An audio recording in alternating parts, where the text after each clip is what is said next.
전도가 일을 사업을 좀 많이 했습니다. 그런데 어느 날 성경 공부를 마치고 난 다음에 얼굴 빛이 안 좋았어요. 코로나 같은 경우는 다 어렵잖아요.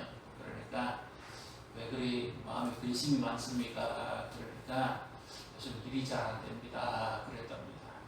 그래서 이제 이 목사님이 그래요, 제가 기도하겠습니다. 그렇게 대답을 했답니다. 그런데 흘러 지나가는 그 기도하겠습니다는 그 말이었는데 그 말이 성령의 감동이 있었습니다. 그 분이 그러고 보니까 제가 지금 기도를 안 했네요. 흘러 지나가는 말 같아도 성령의 감동이 있는 말은 우리 영혼을 깨우는 줄 믿으시기를 바랍니다.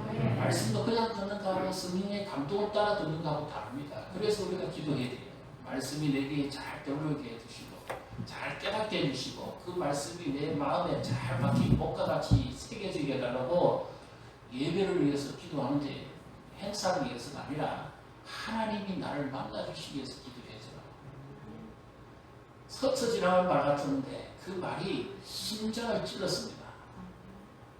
그래서 자기의 영적 상태를 정확하게 자기가 본 겁니다. 일이 한동안 너무 잘 되다 보니까 자기가 하나님 앞에 기도하고 있는 시간조차도 잊어먹었던 거예요.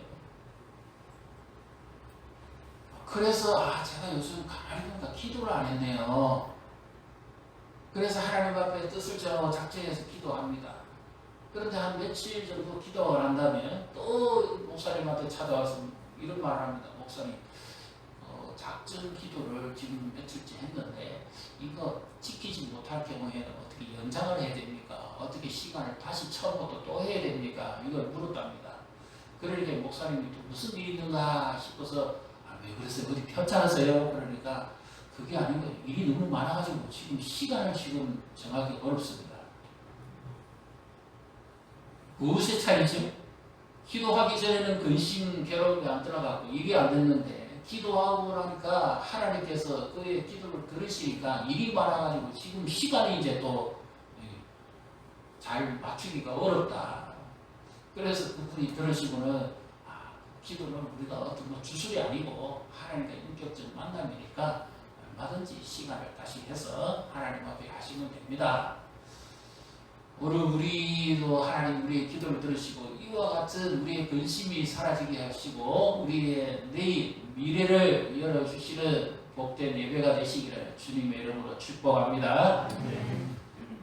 오늘 목사님이요 예배 때마다 휴대폰이 자주 울리니까 설교한 도중에 방해를 받아서 이제 광고 영상 띄워도 안 되니까 광고를 했습니다.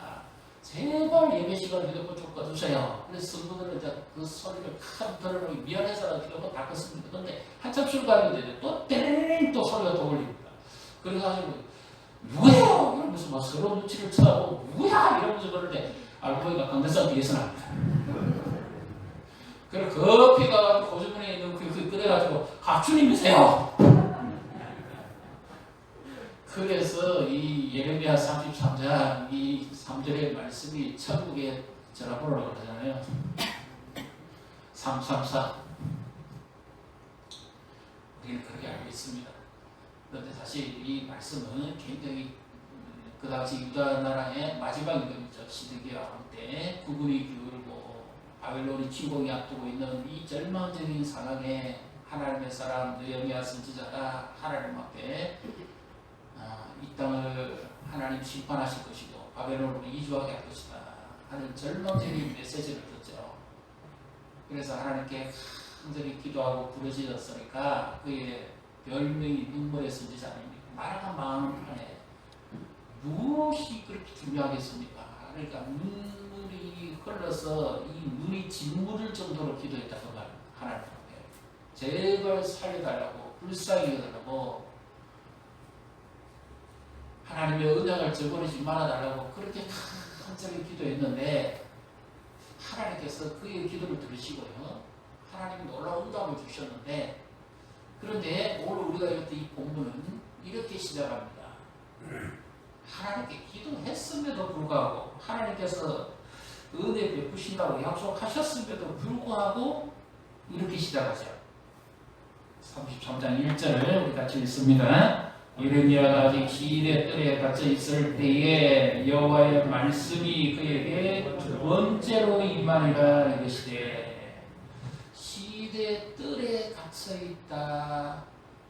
그리고 어찌할 수도 없는 상황이다. 그런데 여호와의 말씀이 두 번째로 임했다 이렇게 말씀합니다. 두 번째로 임했다. 그러면 물론 뜰에 갇혀 있는 감옥이라도 볼 수 있는데 거기에 갇혀 있는 것도 힘든 상황인데 우리 성도의 이 어려움은 환경적인 어려움도 있을 수 있습니다. 그런데 성도의 어려움은 그보다 더 근본적인 어려움이 있습니다. 믿음의 환경이 조성되지 않을 때 어렵습니다. 이 예레미야 선지자 때에 유다의 마지막 통치자 시드기야는 굉장히 인간적인 금이었습니다. 하나님의 말씀을 듣고도 그것을 흘려버리고 다른 사람들의 말에 더 귀를 기울이는 바로 그런 사람이었죠. 그러니까 어려움이 올 수밖에 없는 겁니다. 믿음의 사람들이 있는 곳에는 함께 마음을 합해서 믿음의 반응을 하지만 믿음의 사람이 아닌 인간적인 사람과 같이 하면 인간적인 반응을 합니다. 그것이 믿음의 사람을 힘들게 하는 겁니다. 국가도 그렇고요. 나라도 그렇고 믿음의 사람이 만약에 이 당시 시드기야 임금이 아니라 유다의 유명했던 히스기야라든지 다윗 같아서 보십시오. 어떻게 반응했을 것 같습니까? 전심으로 하나님 앞에 매어다니고 부르짖을 겁니다. 근데 시드기야는 하나님의 말씀을 그 불빛에 비춰가지고 읽어주면 불구하고 듣지를 않습니다. 오늘 우리에게 있는 어려움은 어떤 어려움입니까? 환경적 어려움입니까? 아니면 우리가 하나님의 말씀을 자세히 듣지 아니하고 그 말씀에 귀를 기울이지 않는 어려움입니까?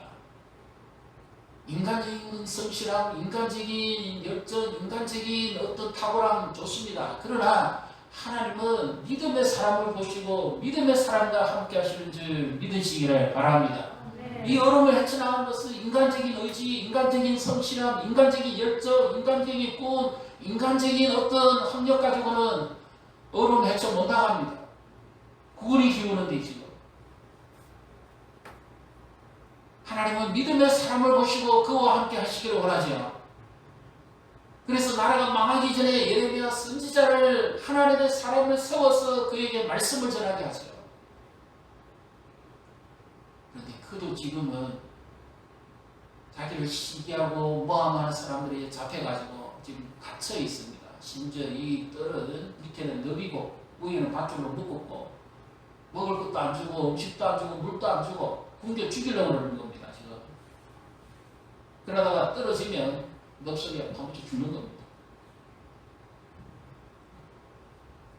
예레미야가 또 메시지만 전하기만 하면 나라가 망한다, 회개해야 된다는 소리를 전하니까 이 귀족들부터 왕도 마찬가지고 이 거짓 선지자도 많았죠. 화가 나가지고 예레미야를 가다 넣어버린 겁니다. 당장 죽이고 싶었는데 시드기야가 혹시나 모르니까 인간적인 모습을 가지면서도 혹시나 예레미야 말이 맞다면 어떻게 될지 모르니까 예레미야 선지자를 죽이지는 말고 가둬는 두자. 이런 상황입니다. 예레미야 입장에서 생각해 보십시오. 하나님의 말씀을 전하다가 이 억울한 일을 겪습니다. 믿음을 보이다가 공경에 빠집니다. 이럴 때 우리 성도가 믿음을 지키면서 살아가려고 하는데 하나님의 말씀과 나의 상황이 맞지 않습니다. 이럴 때 우리는 갈등하게 돼 있어요. 예레미야도 절망했어요. 아, 이제는 우리나라는 끝이다. 나는 갇혀있고 아무 일도 할 수도 없고 어느 누구 왕부터 시작해서 귀족들 뭐 선지자도 전부 거짓 선지자고 자기 배만 부르는 자들이고 백성들 어느 누구 하나 하나님의 말씀에 귀를 기울여 들으려고 하지 않으니까 이 예레미야조차도 실망하고 낭망이 온 겁니다. 그때 하나님께서 말씀을 하시는데 두 번째로 임한 말씀이라고 해요. 두 번째로. 그럼 첫 번째로 임한 말씀은 뭘까요? 첫 번째로 임한 말씀은 우리 성경을 한번 앞에 찾아보겠습니다. 예레미야 32장 1절부터 보시면 이와 같은 말씀이 나옵니다. 32장 1절 한번 보겠습니다. 유다의 시드기야 왕 여덟째 해 곧 느부갓네살 여덟째 해에 여호와의 말씀이 예레미야에게 임하니라. 아멘. 그 내용이 무엇인가 하면 너는 너 숙부 살롬의 아들 그러니까 하나멜이죠. 거기 가서 그 땅에 밭을 사라는 겁니다. 아나도스에 있는 땅을 사라. 그리고 땅값을 지불하고 그리고 정서도 쓰고 정인도 세워라. 그것이 바로 이 말씀입니다. 이 시드기야 왕 때 이 나라가 지금 구분이 기울어 가는데 이런 행동을 한다는 것은 어리석다 못해 이해가 안 되는 방법입니다. 그런데 하나님께서 전혀 선지자조차도 이해하지 못할 말씀을 하십니다.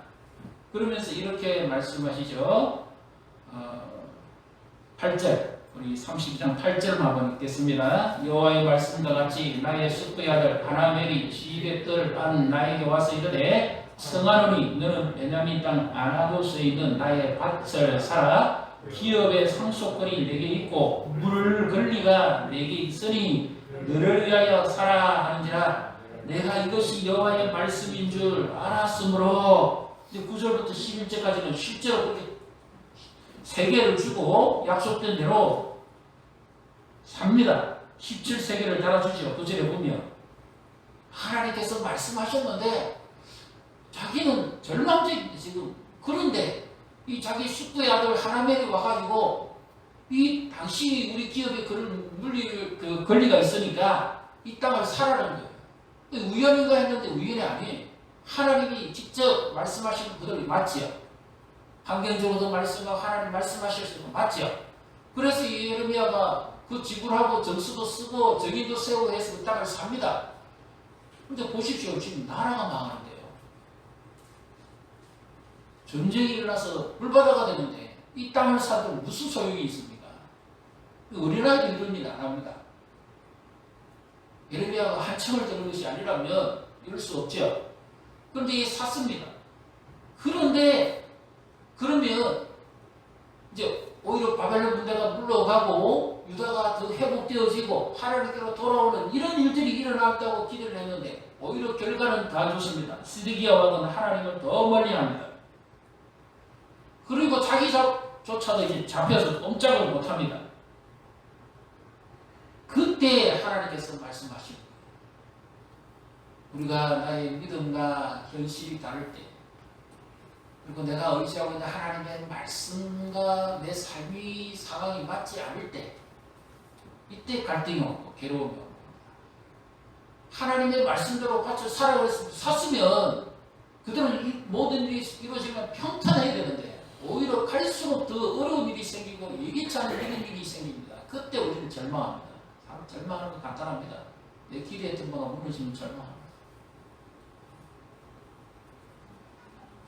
근데 그때 하나님께서 도무지 생각하지 못하는 말씀을 하십니다. 이제 2절, 3절을 같이 읽습니다. 이를 행하시는 여호와, 그것을 만들며 성취하시는 여호와, 그의 이름을 여호와라 하는 이가 이와 같이 이르시도다. 너는 내게 부르짖으라. 내가 내게 응답하겠고 내가 알지 못하는 크고 엄밀한 일을 내게 보이리라. 아멘. 하나님이 참 고통이 많지. 내가 네 마음을 다 보고 있어. 걱정하지 마.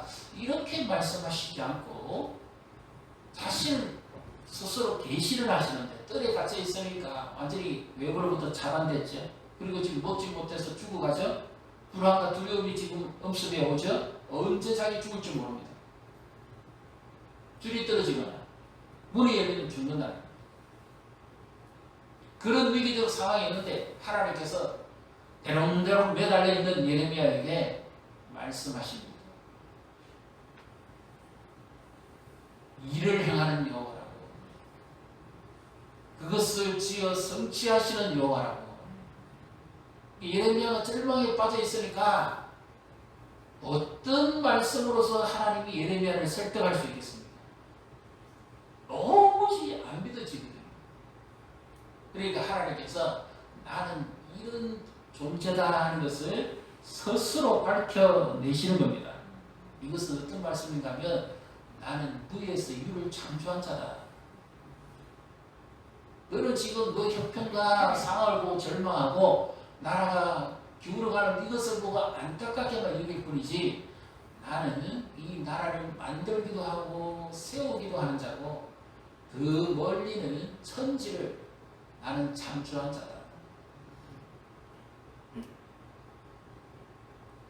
우리가 어떤 하나님을 만나야 우리가 위로를 받고 힘을 얻을 수 있을까요? 우리의 상황이 절망적일 때, 믿음을 지키려고 하는데 의외로 환경들이 우리에게 벌어질 때, 믿음의 사람들보다는 인간적인 이런 일들을 인해서 더 어려움을 겪을 때, 하나님 그분이 누구신가? 내가 믿고 있는 하나님이 어떤 분인가 하는 것을 우리가 다시 한번 분명히 붙들어야 됩니다. 그래서 하나님이 일을 행하시는 여호와, 그 다음에 그것을 만들어내시고 성취하시는 여호와, 여기에 가장 많이 나온 단어가 뭐지요? 여호와입니다. 왜 하나님께서 똑같은 단어를 3번이나 반복해가지고 일을 만들어주시거나 성취하여 만들어내시거나 그것을 행하시는 분은 전부 창조의 사역과 관련이 있습니다. 그런데 그렇게 하시는 분이 누구냐 하는 것을 항상 여호와, 여호와, 여호와 그렇게 말씀하죠. 이 하나님의 이름 중에 하나인 여호와는 어떤 특징이 있기에 이 절망 중에 있는 예레미야에게 하나님께서 자기를 계시하시면서 계속해서 나는 이런 자다, 모세에게는 나는 스스로 있는 자다, 이렇게 말씀하셨는데 예레미야에게는 그렇게 말씀하시지 않습니다. 여호와는 언약을 지키기에 성실하신 분인 줄 믿으시기를 바랍니다. 신약과 구약 전체의 모든 약속을 지키시는 대표적인 하나님의 이름이 바로 여호와입니다. 그런데 지금 이 예레미야는 완전히 실망과 절망에 갇혀있죠. 포로가 되어 있잖아요. 그런데 하나님께서 나는 이런 존재야. 나는 무에서 유를 창조한 자고 나는 그것을 지켜내는 자고 나는 내가 약속한 것은 반드시 이루는 자야. 그렇게 하나님이 지금 말씀하시는 겁니다. 그래서 우리가 상황을 보면 절망할 수밖에 없어요. 믿음으로 살고 하는데 지금 코로나 때 마찬가지죠. 나는 믿음으로 살고 싶은데 상황이 그래 안 됩니다. 어려운 일이 더 많아지죠. 이럴 때 우리가 무엇을 의지해야 되느냐? 하나님이 누구신지, 그분이 어떤 분인지 그것을 다시 한번 되새겨야 됩니다. 그리고는 하나님의 약속을 붙들어야죠. 그래서 하나님께서 이렇게 말씀합니다. 예레미야가 아까 뭐라고 말씀드렸습니까? 별명이 눈물의 선지자라고 그랬죠. 이 눈에서 눈물이 짓눌러 가지고 이것이 마르지 아니할 정도의 고통을 가지고 있는 사람입니다. 그랬던 그가 기도를 안 했겠습니까? 근데 하나님이 지금 뭐라고 말씀을 하십니까? 자신이 여호와라는 것을 약속을 하시고 너는 내게 부르짖어라 이렇게 말씀합니다. 그래서 우리가 우리 힘으로도 안 되고 너무로도 안 되고 그럴 때 하나님이 어떤 분인지 믿고 우리가 해야 될 것은 부르짖는 겁니다. 부르짖는 것. 지금 코로나 중에 우리가 인내하고 기다려오면서 계속 하나님 앞에 부르짖고 하나님 앞에 기도했죠. 그러니까 어두운 터널을 지나가고 지금은 조금 밝은 빛이 보이잖아요.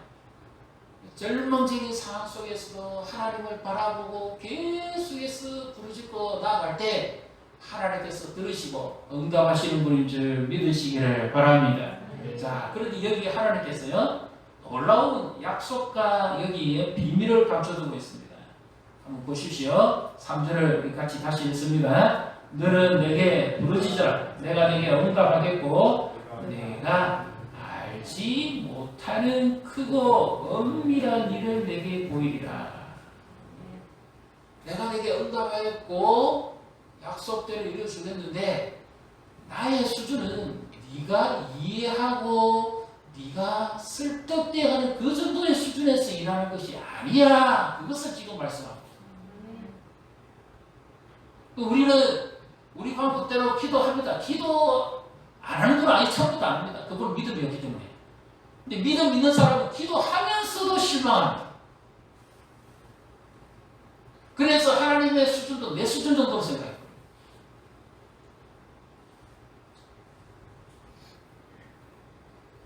제가 최근에 들었는데요. 내 뜻대로 안 이루어주심을 인해서 감사합니다 하는 그런 이야기가 있더라고요. 자기가 기도했고 자기 뜻대로 다 됐으면 자기는 그보다도 더 위대하신 하나님을 못 만났을 거라는 거죠. 자기가 기도했는데 자기 뜻대로 안 이루어지더래요. 그러면 제일 먼저 뭘 할까요? 실망과 절망과 포기가 옵니다. 그런데 하나님 기도를 안 들으셨을까요? 기도를 다 들으셨죠. 때로는 실망도 할 수 있습니다. 포기도 오고 힘도 빠집니다. 우리도 그렇잖아요. 인간이죠. 우리가 기도했고 믿음으로 나름대로 구했는데 우리 뜻대로 안 이루어져 보십시오. 그렇게 됩니다. 그런데 더 놀라운 일은 자기가 구했고 자기가 계획했던 대로 안 이루어주신 그 하나님이 훨씬 더 위대한 일을 행하셨더라고 말이죠. 내가 원했던 대로 하나님께서 이루어주셨으면 그런 크고 놀라운 일이 일어나지 않는다는 겁니다. 그래서 여기 지금 예레미야에게 하나님께서 말씀하시는 것은 우리의 표현으로는 정확하게 드러나지가 않습니다. 어떤 일인가 하면 이와 같은 말씀입니다. 네가 만약에 내게 와서 부르짖고 기도하면 내가 응답을 하는데 네가 이해하는 수준이 아닌 그보다도 훨씬 더 먼 미래의 일을 내가 너에게 말해줄 것이다.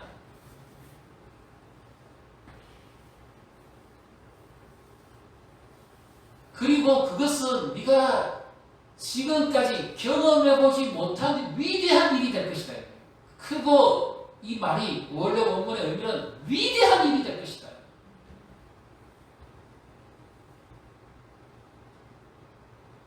그래서 기도하면 하나님이 일하시고 기도하면 미래가 열리는 줄 믿으시기를 바랍니다. 지금 미래가 암울하잖아요. 절망적이잖아요. 내일 어찌 될지 아무도 보장 못합니다. 그런데 기도하면 하나님께서 내일을 여시고 미래를 여신다는 거죠. 우리가 기도해서 뭐 생활 속에서의 어떤 일들 문제 해결할 수도 있고 질병의 문제 해결할 수 있습니다. 그런데 기도했을 때 가장 놀라운 일을 할 수 있는 것은 미래가 열린다는 거예요.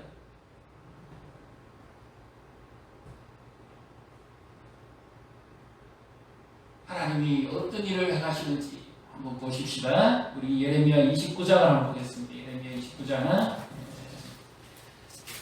하나님께서 이 절망적인 유대민족을 살리시기 위해서 예레미야에게 끄덕끄덕 오셔서 말씀하신 것이 바로 이와 같은 말씀입니다. 예레미야 19장에 이 땅을 70년 동안 바벨론 포로로 돌려보내고 난 다음에 내가 반드시 그들을 내가 다시 돌이키겠는데 너희를 향한 나의 생각은 바로 이것이다. 이렇게 예레미야 29장 11절부터 13절을 한번 보겠습니다.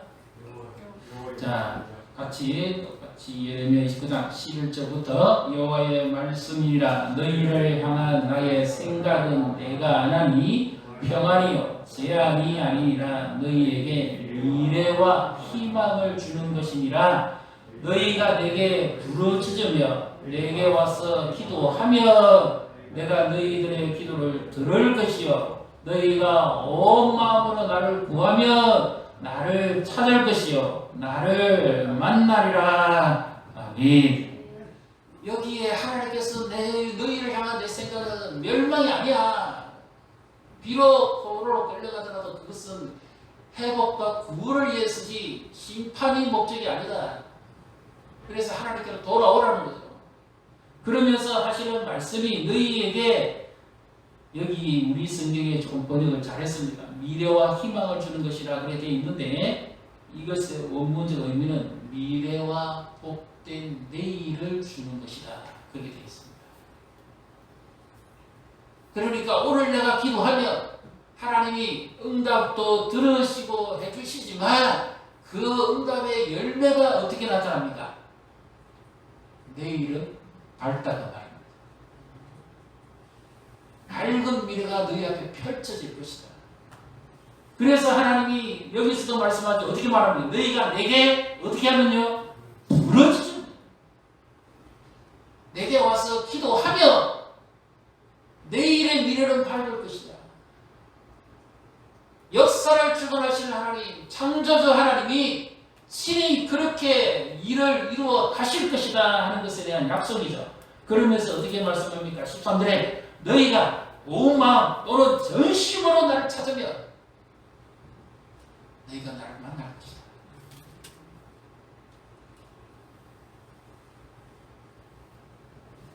마가복음 10장에 보면요, 예수님께서 복음을 전하시고 이제 마지막 공생의 마지막 날 이 시간이 꽉 차가는 그 시점, 예루살렘 향해 가시는 그때에 여리고를 지나가십니다. 그런데 그때 여리고는 나름대로 비옥한 땅이었는데요, 앞을 보지 못하는 명인이라고 그러죠. 부자, 아버지도 그렇고 아들도 그렇고, 심지어 예수님의 제자들조차도 제가 저렇게 태어난 것이 누구의 죄입니까? 하고 물을 정도였습니다. 그런데 예수님은 말씀하시기를 그 아버지 죄가 아니고 자기 죄가 아니야. 하나님께서 하시는 영광을 보기 위해서 그럴 거야. 그렇게 말씀하시는데 이 앞을 보지 못하니까 일을 할 수가 없죠. 그러니까 동정을 얻어야 됩니다. 지나가는 사람들 큰 마을 위에 앉아있다가 동정을 얻죠. 특히 그 성전 윗문에 앉아있는 사람은 하나님의 자비를 구하면서도 사람들의 동정을 얻죠. 그런데 여러 때와 다르게 앞을 보지 못하는 이 디메오가 앉아있는데 웅숭웅숭 거리는 소리가 납니다. 그래서 자기 딴에는 궁금할 수밖에 없어요. 앞을 못 보는 사람이니까. 그래서 사람들에게 지나가는 누구를 붙잡고 누가 지나갑니까? 무슨 소리입니까? 무슨 일이 났어요? 그러니까 나사렛 예수께서 지나가신다 하는 그 소리를 듣죠. 그러니까 이 앞을 보지 못하는 디메오가 그 자리에서 벌떡 일어나서 다윗의 자손 예수여 나를 불쌍히 여기소서, 그래서 큰 소리를 부르짖습니다. 그러니까 이 예수님의 제자들과 이들이 조용히 하라고, 왜 네가 우리 선생님을 찾냐고 오히려 면박을 줍니다. 그런데도 이 디메오가 거절하지 않아요. 다시 일어나서 더 큰 소리를 부르짖습니다. 그러니까 뒤를 가시던 예수님이 뒤에까지 들렸죠. 그 예수님께서 걸음을 멈추시고는 데려오라고요. 그리고 그때 이 예수님께서 하시는 말씀이 내가 네게 못 해주길 원하는. 디메오가 뭐라고 말하겠어요? 지금까지 소원이 뭡니까? 주여 내가 보기를 원합니다. 여기 보기를 원합니다. 두 가지입니다. 하나는 눈을 떠서 보기를 원합니다고, 또 하나는요, 그는 자기가 태어나서 아버지도 그렇고 자기도 그렇고 앞을 보지 못하는 줄 알았습니다. 그런데 예수님에 대한 소문이 들렸어요. 내 평생에 예수님 한번 봤으면 소원이 없겠다는 그런 기대감을 가지고 있었습니다.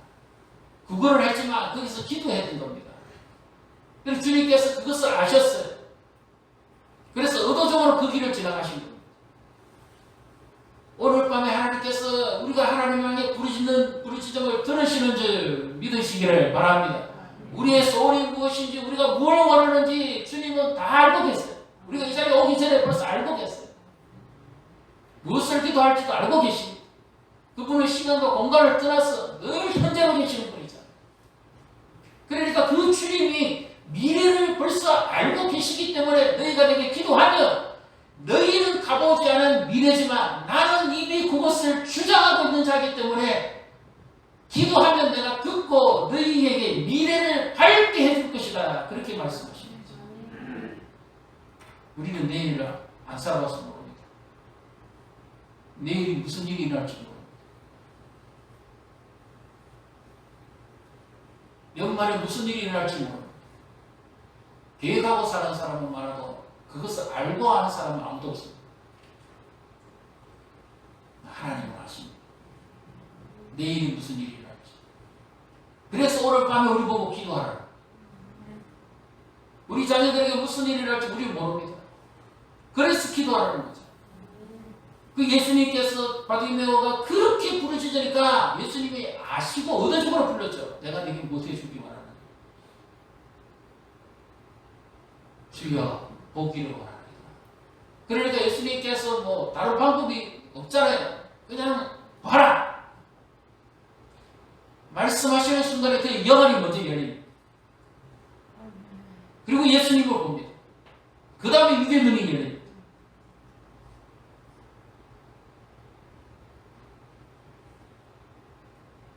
우리의 부르심도 들으시고 우리의 소원도 하십니다.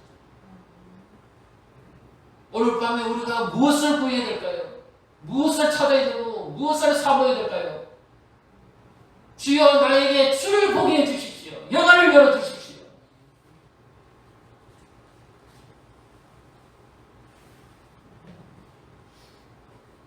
내가 주를 만나기를 원합니다.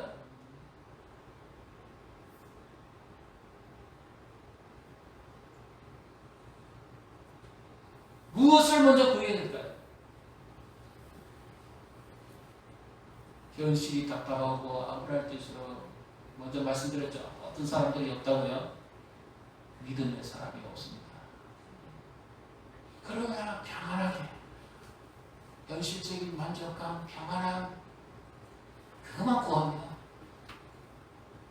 믿음 없는 사람들.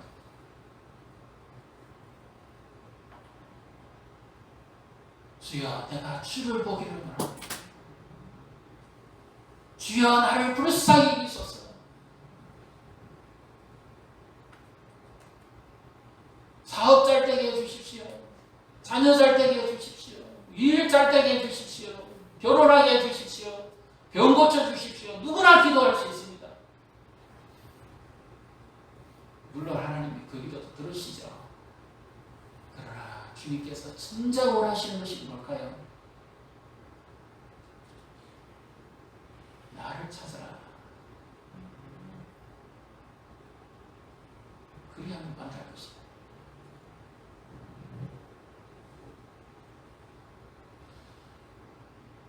우리는 이 부분에는 목마름이 별로 없으면 안 됩니다.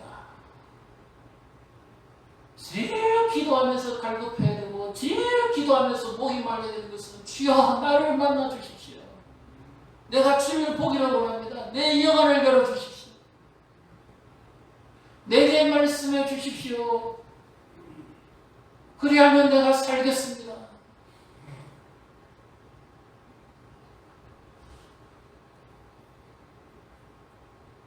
흘러 지나가는 말 같아도 하나님의 성령이 감동하는 신일이 깨어나고요. 문제를 해결받습니다. 아, 내가 무엇을 기도했고 무엇을 안 하고 있구나. 내가 지금 무엇을 찾고 무엇을 안 찾고 있구나.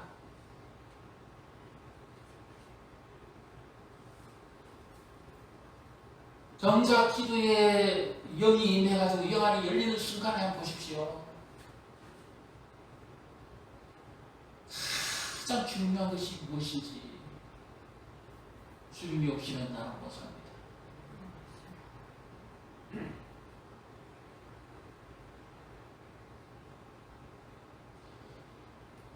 역대하 14장 6절에 보면 여호와의 눈은 온 땅을 두루 감싸사 전심으로 자기를 향하는 자에게 은혜를 능력을 베푸신다 그렇게 말씀합니다. 이게 전심이죠. 하나님을 찾습니다. 지금 구스 이디오피아죠. 100만의 군대와 600개의 탱크를 거느리고 와서 이 유다를 공격해 오는데 그때 유다의 아사가 왕입니다. 맞설 힘이 없어요. 너무 순식간에 밀어닥쳤습니다. 시스 골짜기에서 정면으로 대결을 해야 되는데 내일이 안 보입니다. 오늘이 나라의 마지막 같아요.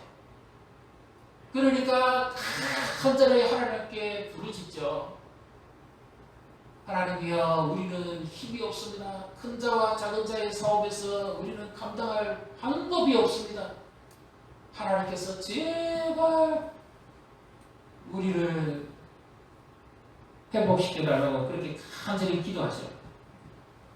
그때 하나님께서 그 기도를 들으시고 응답하시고 이 구스의 100만 대군을 쳐냅니다.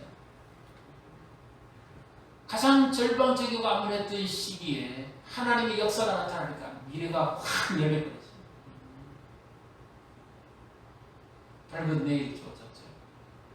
그래서 오늘 우리가 기도하면 이번에 우리가 마마클럽 부흥에 가서 어떤 분이 광고를 하는데 광고를 참 재밌게 하더라고요.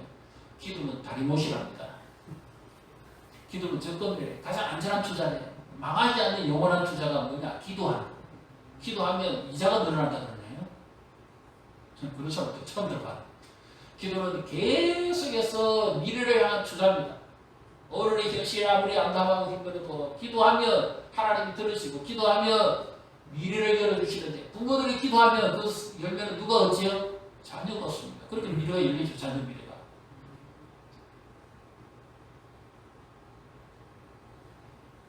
기도하면 하나님이 일하시는 거예요. 기도하면 우리는 현실에 오늘을 살지만 하나님은 그것을 다 들으시고 우리 자녀 때에 하나님이 응답하셔서 그 자녀들의 길들을 열어주시는 거예요. 이게 바로 기도의 능력입니다. 믿습니까? 그리고 염려하지 말고 기도하십시오. 낭망하지 말고 기도하십시오. 기도는 투자입니다. 거룩한 투자입니다. 나는 미래를 모릅니다. 그러나 기도해보면 하나님께서 다 때에 따라 움직이시고 정확하게 하나님이 역사하시고 인도해 가시죠. 기도해서 손을 볼 게 없습니다. 우리나라도 가장 절망적이고 어려울 때 기도하는 사람들에 의해서 나라가 회복되었죠. 6.25 때 포탈이 적게 떨어져가지고 나라가 회복된 거 아닙니다. 전술이 뛰어나서 회복된 거 아닙니다. 전심으로 하나님을 찾고 찾았더니 하나님께서 그 미래에 계사 하나님의 역사가 나타나는 거죠. 하나님의 역사가 나타나는 거죠. 저도 이 사역과 하면서도 그랬는데요. 예전에는 병든 분들이 기도하면 낫는다. 믿어라. 믿음이 없다고 막 계속 그렇게 우리는 말 들었습니다. 그래서 믿어라 그러는데요. 근데 어느 날은 왜 그렇게 기도하라고 그러는지 제가 경험했습니다. 하나님이 작정하시면 이런 일이 벌어집니다. 기도하면 전혀 예상치 못한 일들이라 내 몸에서 불이 임하고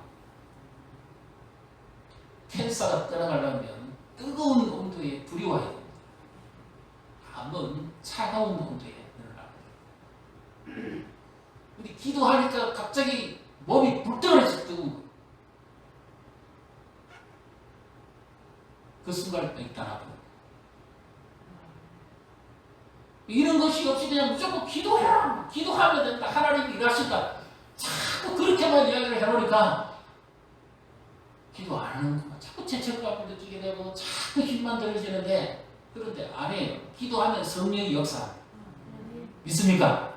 성령의 역사하니까 병도 낫고 문제도 해결하고 성령의 역사하니까 생기가 부어지니까 미래가 열리고 성령의 아까 제가 그랬죠. 창조주 여기 창조주는 뭡니까? 우리가 생각했을 때 우리가 생각하는 그 이상의 역사잖아요. 그러니까 성령의 역사하면 어떤 사람들은 자꾸 체험적으로 이야기하는 그것이 아니고 하나님의 창조의 능력이 임한다는 거예요.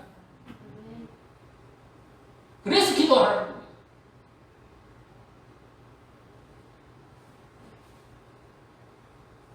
불가능한 하나님의 역사 속에서 현실로 나타납니다. 그래서 오늘 밤에도 우리가 해야 될 것은 하나님의 약속을 믿고 기도하면서 부르시는 것 좀 간절하게 부르시죠. 바디메오의 그 간절한 심정, 내가 주를 보기로 원합니다. 그 간절한 소원을 가지고 하나님 앞에 부르시실 때 하나님께서 들으시고 응답하시고 우리를 회복시키시고 고치시고 인도하신 줄 믿으시기를 바랍니다. 그리고 교회가 전심으로 기도했을 때 사도행전 보십시오. 사도행전 14절에 예수님이 성천하시고 그것을 본 제자들이 여자애들과 함께 전심으로 기도하니까 성령이 임하잖아요. 사도행전 4장에는 대제사장의 무리에 잡혀갔다가 옥고를 치르고 나와갖고도 역시 담대하게 주여 이제도 하감하옵시고 종들하여금 담대하게 손을 얹어 기도할 때 여기라는 역사가 일어나게 하시고 복음을 담대하게 전하게 하라고. 그러니까 성령이 역사하십니다. 그거 부응하지 않습니다. 문제는 내가 얼마만큼 전심으로 하나님을 찾느냐가 중요합니다. 오늘 밤에 우리에게 이와 같은 역사가 일어나기를 주님의 이름으로 축복합니다. 우리의 미래를 여시고 영혼을 여시고 하늘을 여셔서 성령의 역사가 나타나고 우리를 새롭게 살리고 치유하는 이와 같은 복된 밤이 되시기를 주님의 이름으로 축복합니다.